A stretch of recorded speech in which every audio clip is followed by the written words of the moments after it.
Welcome back to A Closer Look. Run, hide, fight is a way to remember what to do in an active threat situation.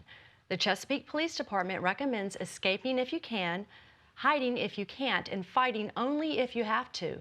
Here to talk about what to do if the unthinkable happens is Lieutenant Jonathan Williams. Thank you for being here today. Thank you for having me. So we hear the phrase run, hide, fight in an active threat situation. What exactly does that mean? So run, hide, fight is a simple yet effective plan to respond and react to any type of dangerous situation that you may find yourself in.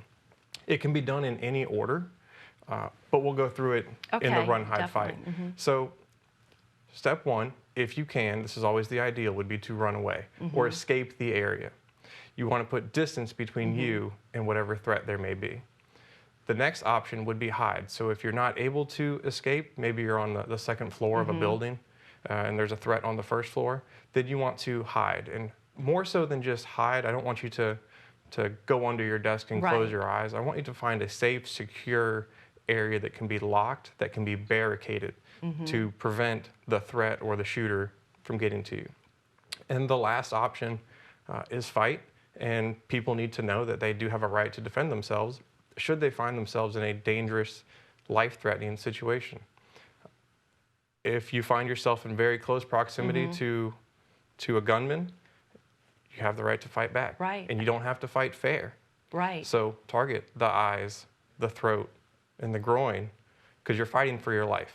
And you may want to sort of look for an object that you could potentially use if, say, you're in your office and there's a lamp or something like that. Absolutely. You can improvise weapons. They've brought a gun into wherever you may be.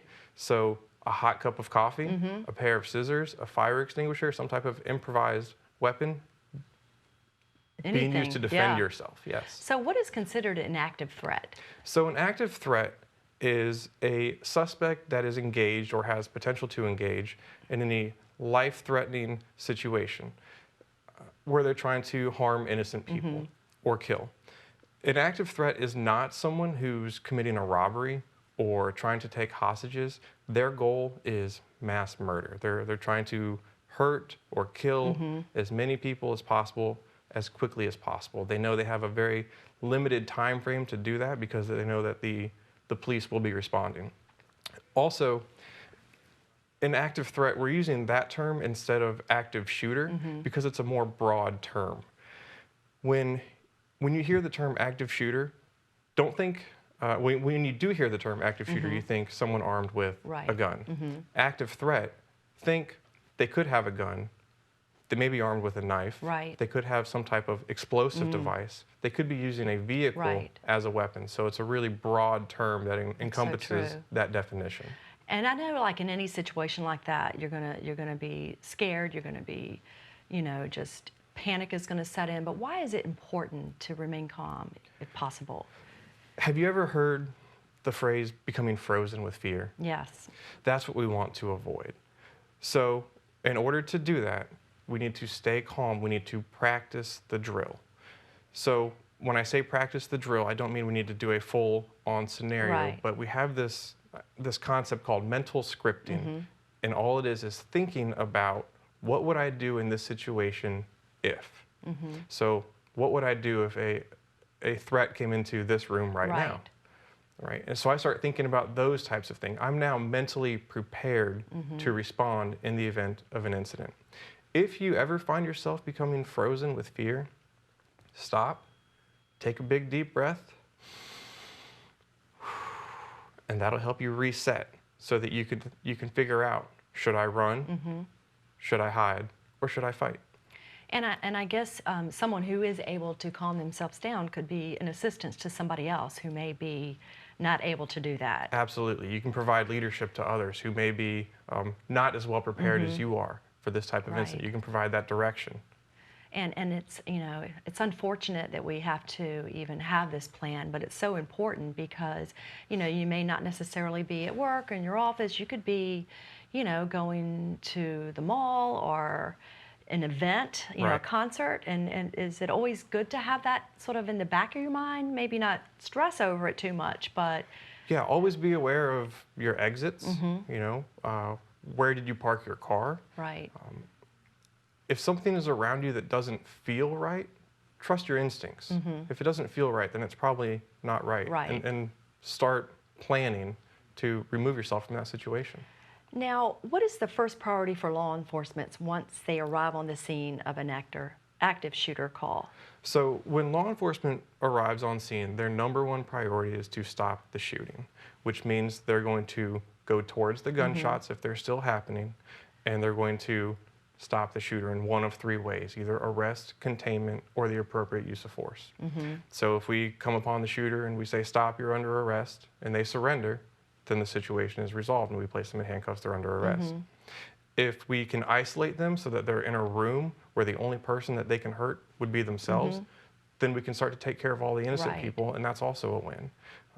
And the last option would be the appropriate use of force if they don't comply with the commands of the officers.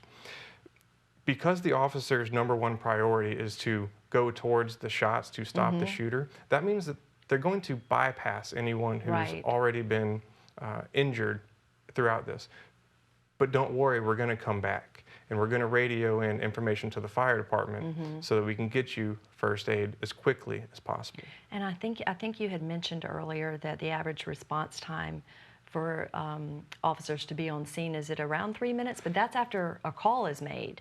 Yeah, so the national response time is just a few minutes.